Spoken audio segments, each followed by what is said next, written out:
Now Money Life looks at what the survey said. Yes, this is the survey said on Money Life. It's where we look at surveys, studies, polls, any kind of research or data that's going to help us understand what people are doing for, with, and about their money. And, well, fresh out of Valentine's Day, when people are coming back to the reality of this is what your life is, we are looking at the debt and divorce study out from Debt.com. And we've talked a lot about relationships, and going into Valentine's Day we were. And of course, I got married last fall, so money issues have been front and center as Gail and I combine our lives and do the rest of it. But no surprise, financial issues, huge in divorce causes. But the one that stunned me, 1 in 3 divorcees blame credit card debt, specifically blame credit card debt for their split. Here to discuss it, Howard Dvorkin. He's chairman at Debt.com. By the way, if you find him on our guest page or you look for him in our show notes, you'll find a long link that gets you directly to the debt and divorce survey. Howard Dvorkin, it's great to have you back on Money Life. Thank you so much, Chuck, and congratulations on your recent nuptials. Well, I appreciate that very much. And I'm not going to be one of your statistics here, in part because, well, what your survey found is that lack of communication, financial infidelity, where people are keeping financial secrets and all the rest, they are a recipe not just for maybe messing up your finances, but for just messing up your entire life, right? Absolutely. Let's face it. Marriage is tough, and there's lots of things that impede the success of a marriage. And I think we all know this statistics, 50% of all marriages fail, except yours. You're not going to be a statistic. But frankly, Chuck, the number one reason is financial pressures for divorce. And our survey, it's the third year that we have the survey going. And there's a lot of things going on. And maybe some of this activity is left over from the pandemic, and certainly the result of higher prices. It's harder to make ends meet, and people are putting more and more on their credit cards, and they may or may not be honest with their spouse about their finances. And all of a sudden they find out, oh my God, I'm in debt. And I've seen this more than one time. In fact, I've probably seen it thousands of times over and over. So our surveys are really, really poignant, and they're pointing to a buildup of debt. 7 out of 10 people or surveys said that their ex hid the amount of debt they were in, which is very difficult to do. And also a lot spend. They hide the spending. In today's society, we see that typically the female controls the household budget, which is not untypical.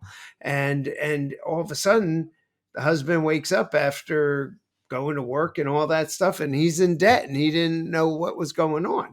I'm not saying they did anything wrong. They just didn't communicate properly.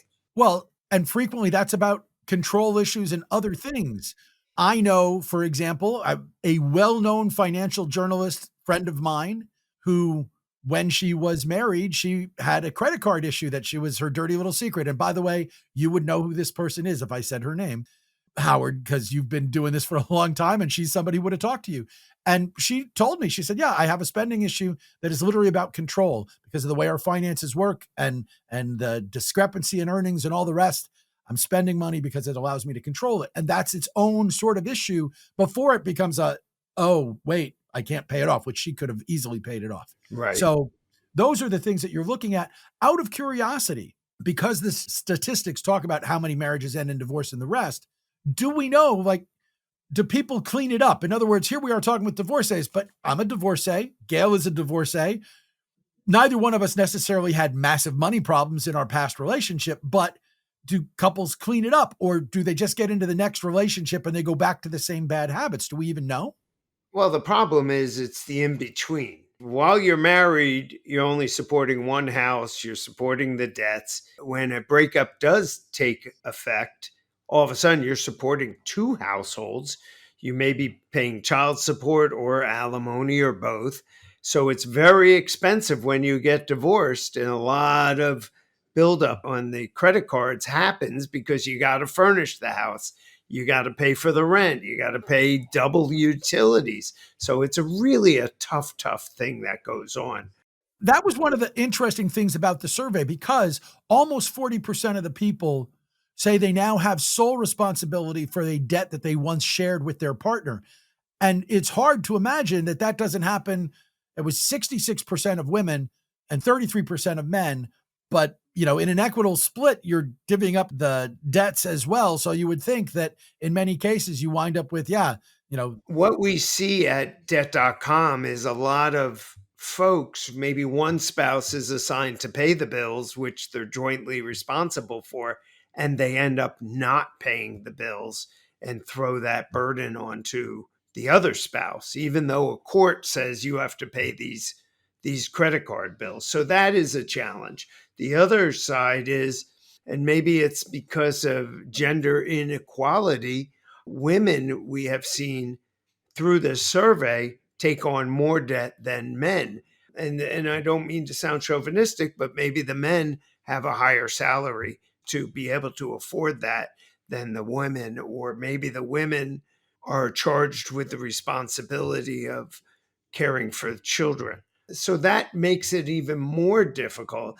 People get divorced and say, "Oh, my life isn't going to change." Guess what? Your life is going to change. There was one thing interesting here that there were certain parts of the country, the South Atlantic region, which is the states along the East Coast, Florida up through Virginia, had credit cards were a major factor in divorce happening most there. I'm curious if I said, let's get it out of the survey and look at like where are credit scores highest or lowest or people more challenged. Is it simply a fact that if you're in a place, in your life where you're more challenged and your credit score is not so great, you're that much more likely to have things like credit be a factor in your life and ruining your marriage?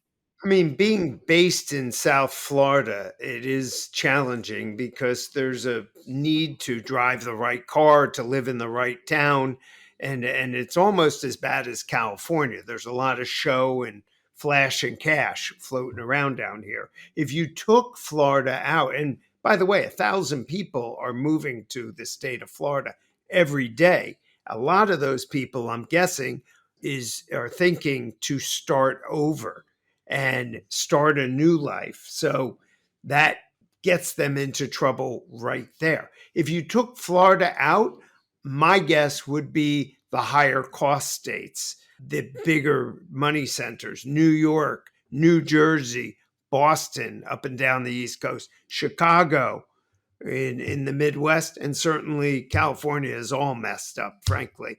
So that's that they're having a very tough time with their economy. A lot of people moving out. Unfortunately, the people that are moving out are the people with the money. Well, and to the surprise of no one, where there are money troubles in other ways and you have relationship problems, yeah, that all that the money does there can't buy you happiness. It's just going to buy you more trouble.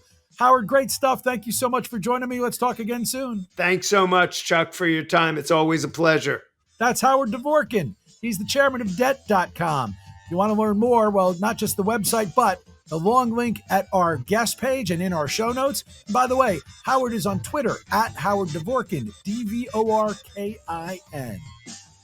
Well, we aren't going into debt because we got a commercial message, and we're not getting divorced unless you leave the show now. So don't do it, because there's more money life to live. We can get to this show happily ever after, right after this message.